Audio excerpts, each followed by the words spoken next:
You might have already seen by now that a lot of kids are getting infections, that too repeatedly. Why does this happen in this monsoon season? Let's dig deep. To start with, I want to categorize kids into three groups. First, those ones who are still being breastfed. Second one is those ones who have just come out of breastfeeding, they have started their daycare, play home and schooling. Third are the ones who have crossed the 5 or 6 years. And let's start with the last category. By 5 or 6 years, most kids would have had their childhood infections, they are immune to all of them. And they also have their both active and passive immunity in an adequate level to ward off those infections. Even if they get any infection, they are capable enough to handle that. The next category I want to talk is those ones who are still breastfed. In these children, the maternal antibodies are good enough, and that prevents both the amount of infections and also the severity of infections. The third and probably the most important category is those ones who have just come out of breastfeeding. Now, the problem with these kids is the maternal immune protection is not there, and their immune system is fully not capable enough to handle all the infections, and they are not immune to all of the infections. With the arrival of monsoon, the humidity increases. This helps viruses and bacteria spread easily across. And the second issue is the water bodies around us help a lot of mosquitoes breed. With this, mosquito-borne infections like dengue, chikungunya and malaria also increase in this season. Coupled with other factors like overcrowding, travel, indoor smoking, pollution, and those kids who are prone for allergy and asthma also tend to have recurrent infections. That way, you have seen the monsoon causing the humidity, easy spread of viruses and bacteria, with an underlying issue of overcrowding and pollution. Kids get a lot of infections during this season. Most of these kids present with fever, runny nose, cough, cold, coryza, and those ones with H1N1 present with much severe form of the same disease, and those ones which are mosquito borne like the dengue and chikungunya come with a different set of infections. And we do also see hand, foot and mouth disease in this season, which is spread through saliva, and it's again a waterborne illness, can be seen in this season. And how do we identify these infections? Most of the infections in this season, as I said, are viral infections.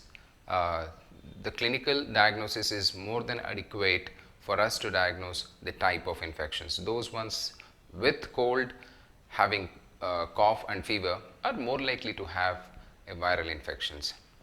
Just the plain fever with a flushed face and hands and rashes, you're more likely dealing with dengue and chikungunya.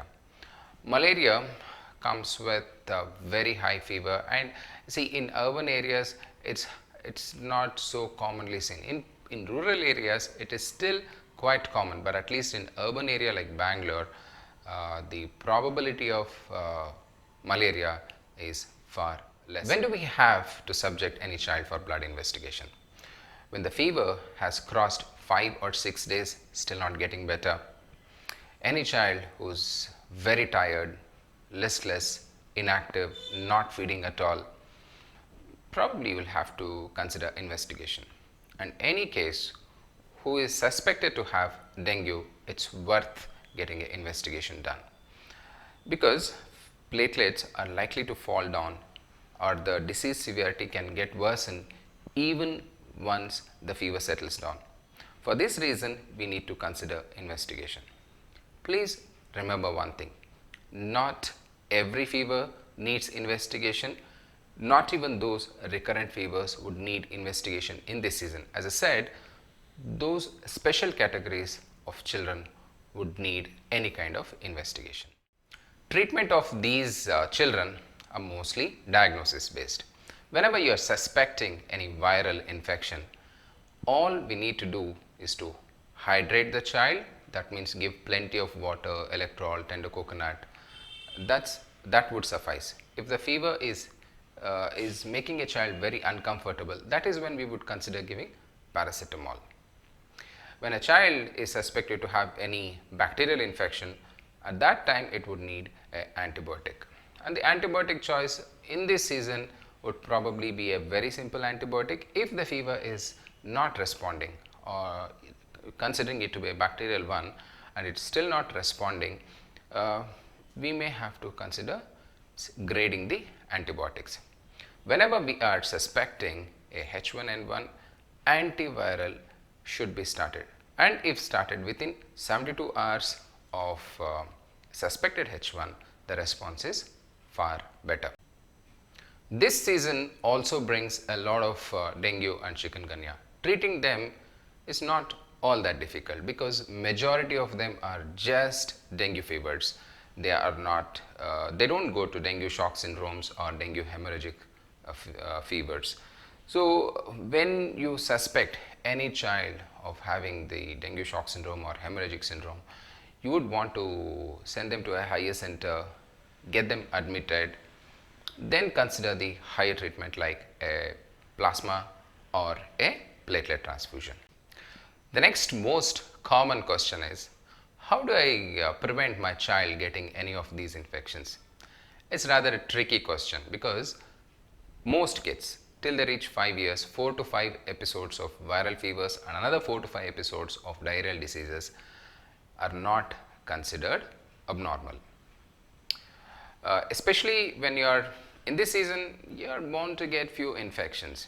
How do I avoid? Yeah, minimizing the travel. Global travel has been one of the most common cause for diseases getting transmitted from one place to another place.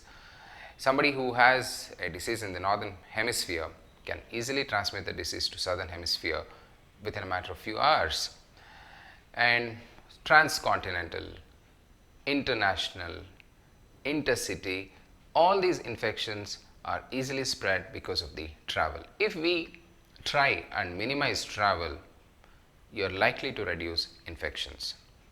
And at the same time, if we can avoid the overcrowded places, temples, malls, or any place which is overcrowded, you are likely to reduce infections. Only if there is a dire necessity, send a child to school within first 2 3 years of life. Otherwise, it's okay to keep your child in home, prevent the infections, let the natural immunity grow over time to fight off these infections.